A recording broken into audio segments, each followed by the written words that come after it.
Vode tekućice, potoci i rijeke.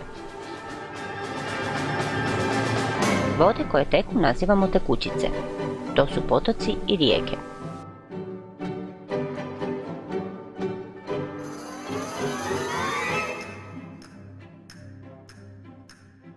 Potok je manja tekućica, dok se veća tekućica naziva rijeka.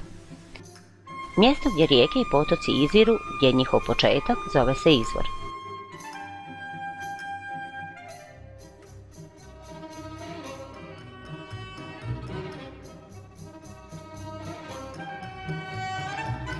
Voda počinje teći i zove se potok. Ako se potok širi, prerasta u rijeku.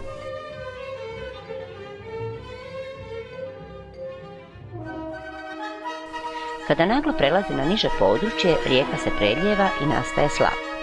Veći slap koji pada na niži dio toka zove se vodopad.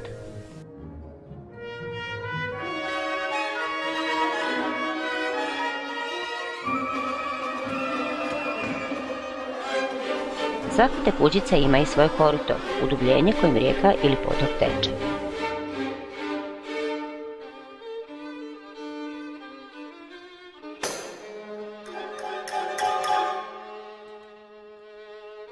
Rijeka se na kraju svoga puta ulijeva u drugu rijeku, jezero ili more. Ona u nju uvire i to se mjesto na kojem jedna voda utječe u drugu zove ušće. Vode tekućice teku nizvodno, to je smjer od izvora prema ušću. Suprotan smjer od ušća prema izvoru naziva se uzvodno.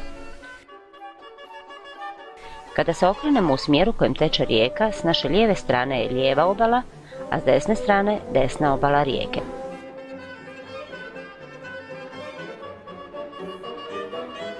U rijekama žive mnogobrojna živa bića kao što su ribe, rakovi, kornjače i puževi, te mnoge vrste vodenih biljaka.